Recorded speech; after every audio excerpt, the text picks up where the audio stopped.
been a long journey. I tried everything: acupuncture, massage, PT, more PT, epidurals, Botox, over the years. Linda came to me with a complaint that when she swims, her arms go numb, and when she jumps into the pool, her arms go numb, and when she is performing her stroke, she's constantly experiencing tingles in her fingers, and had for a long time been experiencing, since her young adulthood, neck pain. And slowly over time that progressed to the point where she went from neck pain to neck pain with numbness to loss of function. And really didn't have a clear understanding of what was going on. She had been to a number of physicians who gave her a number of opinions. At one point in time she was told by a neurosurgeon that she had cervical stenosis, pressure in her spinal cord and her neck, and it was recommended to her that she do a multiple level cervical fusion. And that was a couple of years prior to seeing me, and because the implications of a 4-level cervical fusion meant that she was going to be unable to swim, unable to be as athletic in her particular sport that she wanted to be, she decided to not proceed. And she continued to get worse, to the point where by the time she saw me, she was really experiencing some real difficulty with regular numbness, regular shocks and tingles into her arms when she would jump off the blocks and swim, and was really starting to get into a bit of a problem and get into trouble. So after really understanding what she wanted, after very clearly telling her what it was going to take to get her there, pretty quickly she decided, well, let's do it. And the amount of cord damage that she had, even if she wasn't going to continue swimming, she really needed to have it fixed, because she was definitely under examination showing some signs of quite severe damage to her spinal cord. And even when she wasn't swimming, was starting to lose some function with balance and dexterity and those sorts of things. So she was in a spot where I've got to fix this, and if I do fix it, can we get it done in a way that I can continue with what I'm passionate about? So what we did was we designed an operation, as we discussed, and we did the procedure.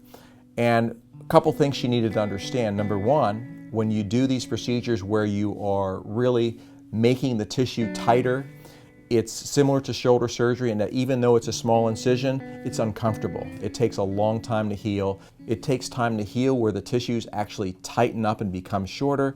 And then what happens after that, you have to re-stretch them. So it's kind of like when you do a shoulder operation and they put your arm up in a sling to let it heal. Then after it slings, we need to stretch it out where it comes down. So we tightened her neck in an upright position, and we sewed the muscles together tighter than they normally would be, and we wanted to shorten them shorter than they would normally be, so when we allowed them to stretch out, they would stretch out to the length that we desired.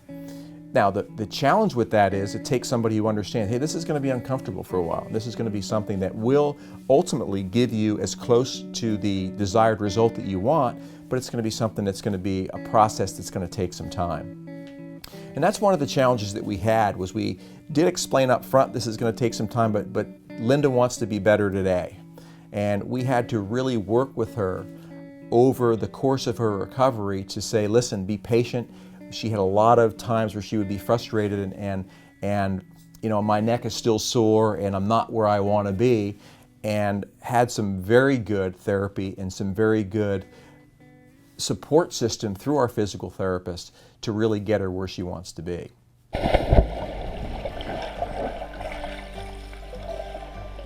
So physical therapy in her situation was something that she understood up front.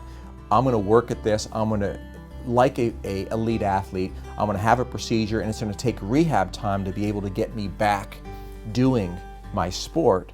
The physical therapy was critical in getting her to the point where she could go back and compete again and actually be stronger than she was prior to the surgery after we had completed it. She'd actually got better times after the operation than she'd ever recorded before. And the reason for that is the spinal cord was no longer pinched. The signals from the brain to the rest of the body were getting through, and she was able to gain strength and build muscle at her age better than she was able to do prior to decompressing or taking the pressure off the spinal cord.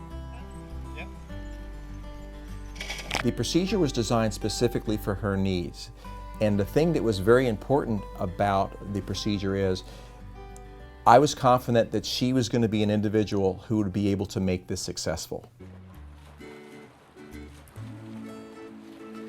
Individual people who have different levels of motivation.